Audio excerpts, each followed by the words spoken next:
Hello, I'm Faiz Rahman and you're watching Cafe DC.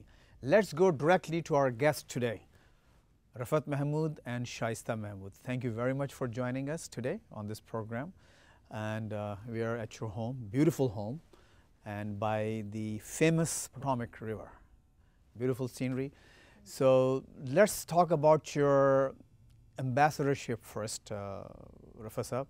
You were an ambassador at large in the DC area for Pakistan, and in that capacity, I mean, of course, you have done so much for Pakistan, Pakistani American community, as well as U.S.-Pakistan relations.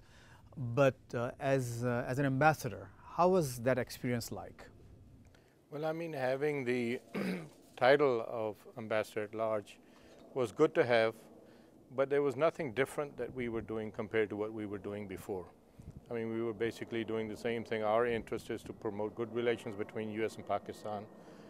Our interest is to help the Pakistani American community here as much as we can and build a better understanding with our American friends here. A lot of them are misguided about Pakistan. A lot of them don't know Pakistan. A lot of them read only in the media, and a lot of it which is negative here in the press. And that doesn't help. So, you know, we try to bring people together and talk to them and explain our position from Pakistani side. So I was talking to you behind the scene before the program, Shaista, and basically my question was, what drives you? There are so many other successful people in the community. They have the money, the wealth, and everything, but we don't see that kind of activism and enthusiasm when it comes to United States, Pakistan, and the relations between the two countries, and most of all the interfaith activities that both of you and your entire family have been involved with. So what drives you? What makes you so active, to achieve these goals? You know, I always say that we are blessed. We've been very lucky that we've been living in this country for so long, and by the grace of God, God has given us so much. So it's our way of returning it back. This is what we believe, that we got the opportunity to meet important people in DC whenever we go to the events, and they always ask us first that where are you from, and when we tell them that we are from Pakistan, and then I also tell them that I am Muslim, because I think after 9/11, this is very important for all of us Muslims to interact with other people and let them know that we are not only what they watch on TV, the extremist, and Islam is a peaceful religion, and this is what we try to promote, that we are peace-loving people, and it has nothing to do with Islam, what these extremists are doing, and we just want to show the moderate face of Muslim. So this is, I think, and you said why we are doing it. I am always saying that, God has given us, blessed us with 4 beautiful children, and has given us the opportunity to build bridges, and this is what we are trying to do. You have hosted Vice President Al Gore when he was at the White House. He came to your home twice, and I think his helicopter landed right there, at one of those spots there. And then you have hosted so many other high-profile dignitaries, members of Congress, ambassadors. What's your experience like with them when they find out, when they interact with you as Muslims, as Pakistanis, and as people who have raised their children in this country? So do they feel some kind of a disconnect between what they hear and what they read in the press about the Muslims and Pakistan, and when they see us, Pakistani Americans and American Muslims? So what's their reaction? What's your observation about that? Most of the people that we meet, I mean, we had Vice President Biden here at our house a few years back, and we had Hillary a couple of times. But anyway, they understand us. Mostly they realize that, we have been here 40-some years now, that we are part of the system. And in this country, the good thing is they do not care what religion you're from. I mean, if you are a person that is doing the right thing, they appreciate this. Yes, there are a lot of people that don't know the history of Pakistan. A lot of people that don't know what happened prior to 9/11. A lot of people don't understand how Pakistan helped the United States during the Soviet invasion of Afghanistan, and how after that the fabric of Pakistan changed. But when you tell a lot of these people about the history of it, then they realize, yes, we made a mistake when we put sanctions on Pakistan in 1991. And when we left that region. Yes, and left and just dropped everything, and then the relationship, went bad for a few years, and then the military training that our military people from Pakistan used to do with our American military personnel, that stopped. So there was a big disconnect in between. I hope these things are back on track and they will do better, but yes, there are a lot of people that don't understand Pakistan, but I think the people that you're talking about, the politicians that come here, especially the Vice President or Hillary, they understand these things. They are the people who actually make policies, Yes. Members of Congress, legislation, and of course aid to Pakistan. These are the people whose decisions impact not just us here in this country, but also overseas. So, I mean, is it also possible for you to inject some kind of lobbying for for your community here for Pakistan? Yes, when we you- always do we that, we do yeah. that always. I mean, Yeah, yeah. every event we have been to, I mean, last Friday we had an event at our house, and we had several ambassadors from different countries, and the issue of Pakistan we were discussing. And then we mentioned about how, people here don't understand Pakistan and how Pakistan has sacrificed for so many years, and the international community dumped everything in 1991 in Pakistan. And, this is a fallout of what happened then. And the same thing, I was at an event at another ambassador's residence, and I had a senator sitting next to me, and there was about 15 people. We talked about Pakistan, and I again explained everything. Afterwards, Senator said to me, he said, I will make sure that I will do everything I can to help Pakistan. I mean, that was very comforting. And out of those, I think 15 people at that table, 3 of them came up to me afterwards and said, thank you for sharing that. We just did not know about these issues. So, I mean, I'm sure there are many other people that go out there and do this, but we need to do more of this so people understand. This is the power of interaction. Yes. And making sure that you participate in the system, because within our community, I mean, in the Pakistani American community as well as larger Muslim American community, there is there are people who believe that we don't have to participate in the system because we are better off staying on the sidelines. But here is an example that when you interact, when you become when you part of interact in a smaller group, you are talking to a friend. It's not that he's a senator or I am from Pakistan. We are just talking about, as friends talk about freely, and they ask us, what do you think about it? And I think it's a smaller group. It is much better, you can focus on our issues more. Then, when you meet them in a bigger group, they don't understand. But I think it's called, you can say, is a diplomacy, but in a smaller group. And we are really lucky that we got this opportunity almost every month or so. Like, next month we are going to this event. It's a Prevent Cancer event. And all the congressmen and their wives and all the senators, they are going to be there. And this is the cause where everyone is kind of really wanted to support. And there, sometimes we stand on the side and they always talk about Pakistan because, we are from Pakistan. And they always say, how can we help? What can we do? So I believe the person-to-person connection is very important. And also I believe that women to women, that's another thing which is so important. That's another camaraderie and yeah. sisterhood. Well, Yes. the thing is that not only do you have to educate some of these other people, but I think a spouse is very important as well. Yeah. I mean, Shaista many years ago started a program with Congressman Berman's wife, where they had invited other congressional wives and other friends and talk about the Muslims, whether she always had a speaker, whether it was from Jordan, Kuwait, Saudi Arabia, Pakistan, and they would explain to them about the Muslims and the culture. And after, I know the first event was done here, and then after that, Shaista had arranged events at the, Kuwait ambassadors, and then the Afghan, then the Jordanian. So it went down the line like that. But after the first event that was hosted here, many of the response cards that we got, thank you letters from people, they said, we just did not know about Muslims this.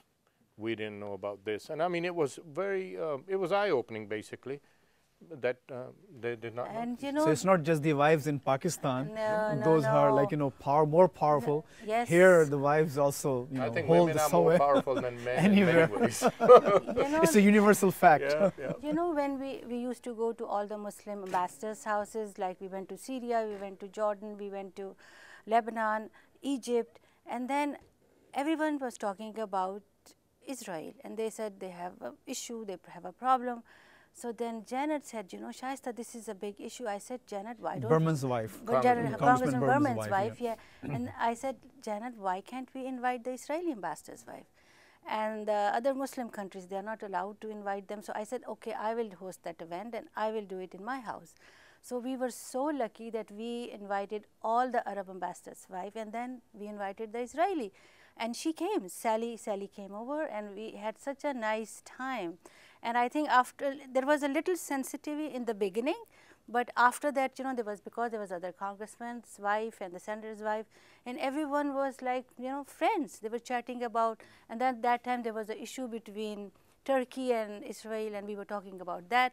I mean, that goes to their husbands, you It know, was when on they a go different home. level, human to human. Yeah. Then Yes, you have yes. different. And Yeah. it's the fear of the unknown, basically. If you don't know another person, another culture, you fear it. But once you get to know the people, then you realize, you know, they're just like us. And everybody wants the same things. I mean, it's just like in Pakistan, these extremists that we have.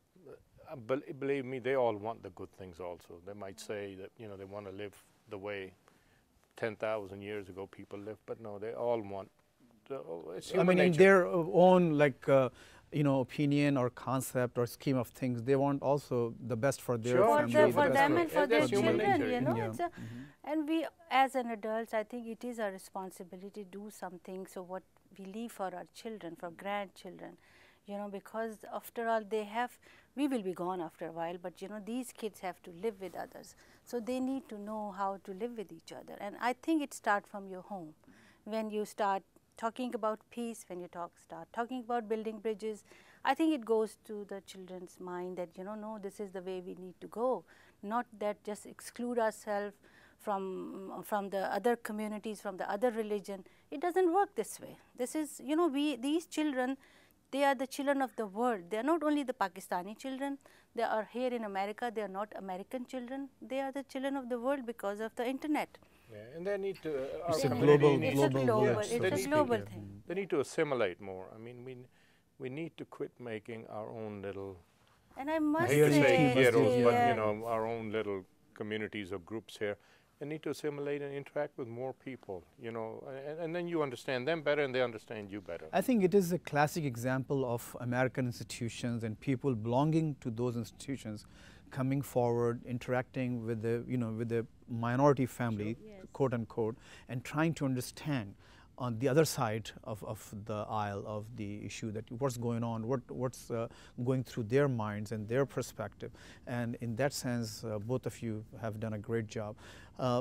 Coming back to your work as an activist on interfaith issue. I mean, it's not just interfaith. You're talking about political issues. You're talking about diplomatic issues when you're inviting ambassadors from different countries, people who hate to see each other at a different platform, but they come here, they dine together, they talk to each other, and they mingle. So give us some idea about your interfaith work, and let me quote basically one conversation that you shared with me about Al Gore.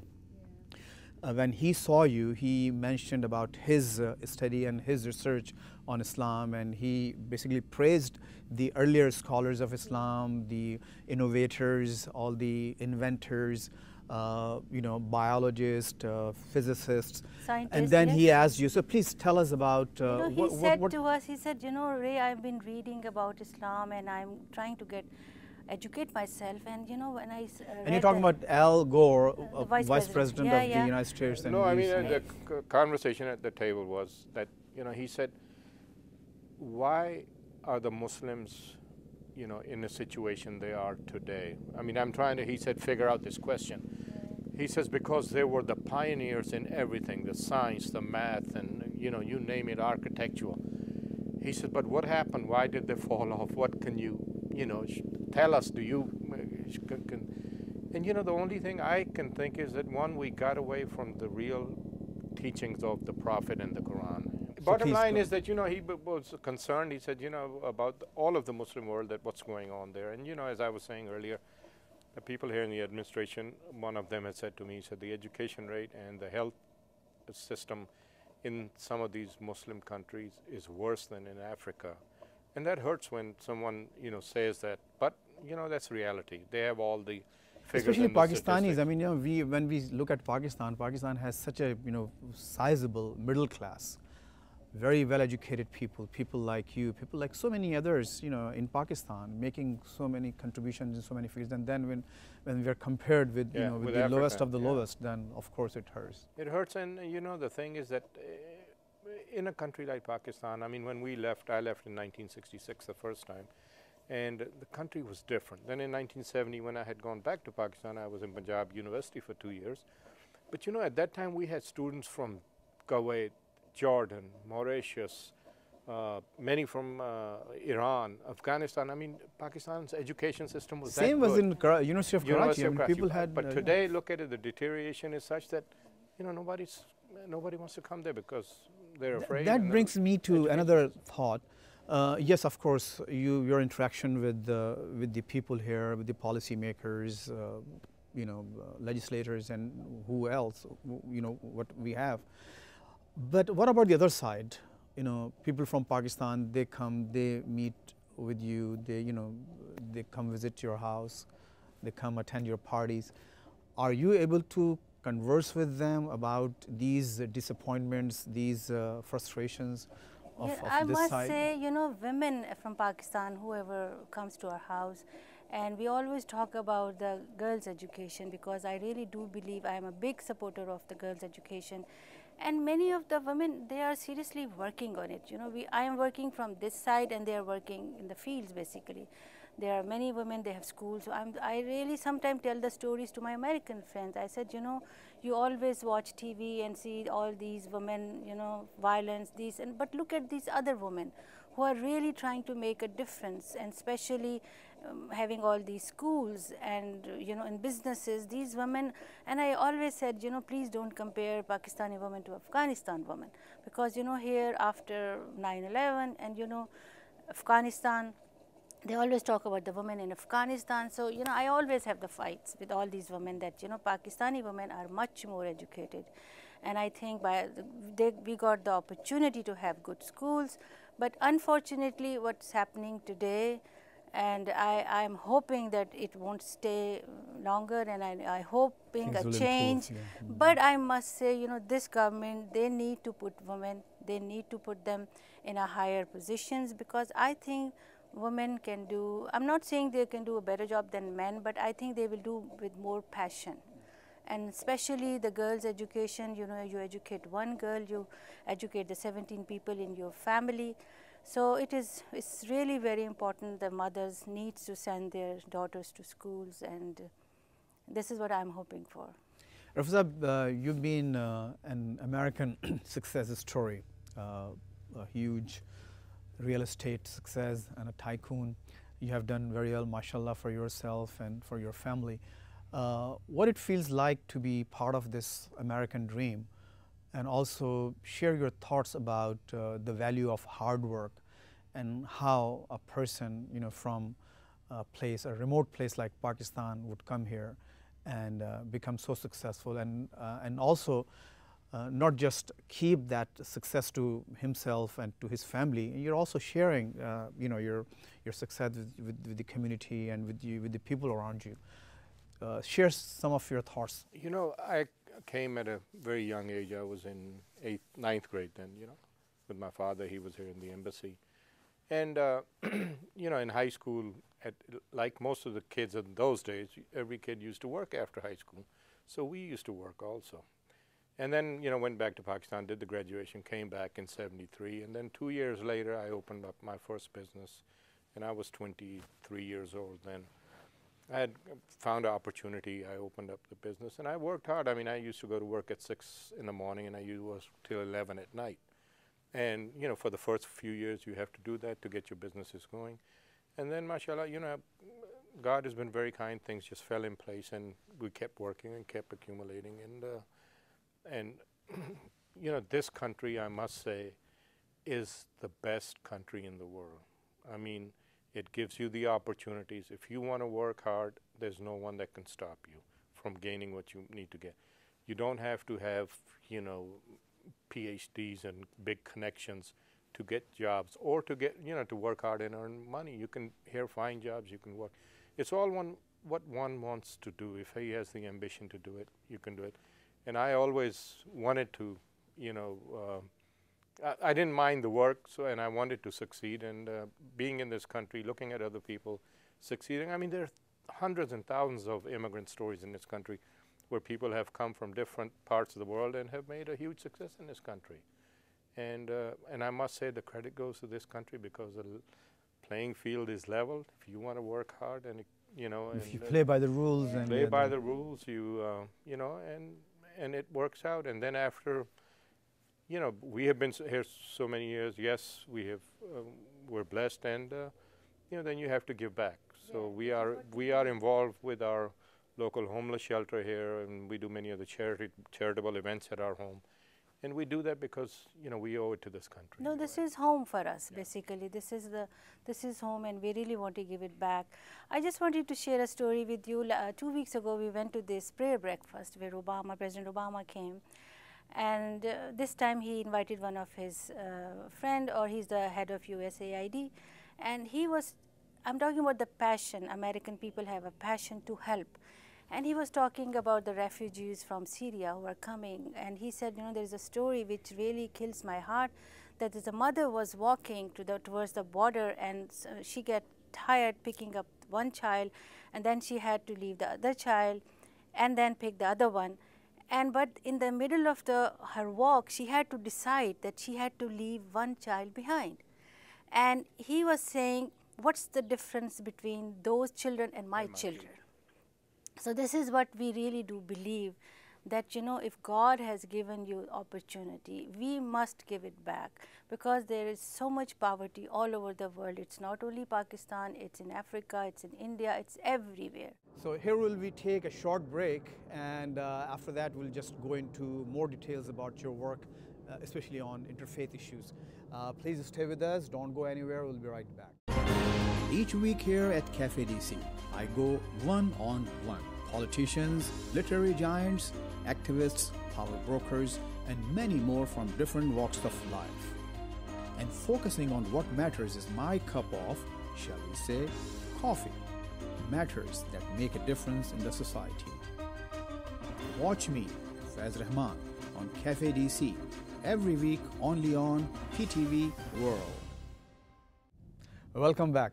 Okay, so we were talking about the issues and problems, economic issues in this country. There, you know, the power people are poor, they're losing their life savings, losing jobs. And there are some real worries about, you know, those people. What do you say? I mean, yes, you're successful. There are so many others. You know, I am not an economist, and I cannot quote you figures. But I will say this much, that in this country, yes, there are a lot of negative articles you read also. But the economy in this country is so huge that for people that are falling out of the, you know, the job market, a lot of them is because that the market is changing. You know, it's more and more like going towards IT, more and more going towards different. So a lot of people will need to retool, retrain themselves to get into those markets. Let me ask you something, because we have little, you know, sure, that we are short on time. You employ a lot of people, you know, in your several businesses. Are you in favor of increasing the minimum wage? That's a pure American question. I am. We are. Yes, we are. I am so. I don't think I have anyone making. No, I am. Think really, so, it is very important, and I think what Obama is doing, I agree with him. And I'm also agreeing with Obamacare. I think this is so important. I agree with the taxes, I mean the income of people to be raised, but I also believe in that the taxation system in this country should be changed, where not the amount we pay, but the way it's paid. We should maybe have a flat tax system or a tax system where it's much easier. Right now, But your friend Jim Moran doesn't agree with that. If he's, yeah, you know, yeah, Democrats and congressman, yeah. liberals have a different theory, and Republicans have, and I tend to agree with the Republicans on the taxation and the overblown government. Is it because you're rich? No, no. I mean, I don't mind paying the taxes. It's because that I think because every year when you do your tax returns in this country, it's like, for me, it's about 200 pages I got to go through. And then you have to sign that thing to make sure everything is right. You don't read 200 pages of it. I mean, your accountant does it, but still, you know, you're liable for that thing. So taxation in this country, the system is good, the collection system is good. And if we had this collection system in Pakistan, maybe Pakistan would Exactly. not. That's where you know, I wanted to Yeah. ask this question. Your advice for the Pakistan economy, how, as a businessman, what you think should be done to improve Pakistan's You know, I economy? think in Pakistan you have very smart people. You have good entrepreneurs, and they want to really, you know, all want to do well. But I think the government, where it's lacking, is unable to provide the infrastructure for people. You know, the electricity shortage, maybe some of the roads, maybe the way the cargo is transported. These are some of the things that the government should help with. On the other side, the business people that are making all this money in Pakistan. You want to talk about something about the book hosting, book ceremony that you Yes. held for President's President's sister, sisters, Maya. yeah. You know, I am really blessed that I've been a good friend with Obama's younger sister, Maya. And Maya is such a lovely person. You know, it's not because she's Obama's sister, and we became good friends for the last few years. So, and then she wrote a book about her mother. It's called Letter to the Moon. And this book is about her mother, and that in that book that the mother came to the world and pick up Maya's daughter and take her to the moon, and from the moon they are watching how the world is going to, and they are feeling bad that, you know, we can't help this. Because her mother, by the way, visited Pakistan. She was in Lahore, she was in Anarkali, and Maya was telling me that they lived in Anarkali for 6 months, and she traveled to Gilgit, Marie, and she said, you know, Shaista, I love Pakistan. I had such a good Obama memory. still, you know, remembers Dal and Yeah, Yes. yeah. So her visit in Pakistan was really great. So when she wrote this book, I offered her, I said, you know, I really want to do a book signing for you. And then I said, Maya, we will do book signing. I'll buy the books, and I'll invite my friends so they can, you know, buy the book for $100 each. And then with the money we will raise, we're going to send it to our homeless shelter. So she agrees with me, and then this is what we did. We raised about $9,000, I think, for the homeless shelter. And last year we did once with the hospital here, Children's Hospital. So we raised some money for the hospital also. Rafat and Shaista Mahmood, Thank it's a you. pleasure having you on the Thank you show. so much for coming, and thank you for all of you guys who are here and take the time to come and see us. Thanks. Thank you very much for opening your doors for us. And viewers, thank you for joining us today at this location by the Potomac River. Please don't forget to visit our website urduvoa.com, and also you can tweet to me, Faiz Rahman VOA. Thanks once again.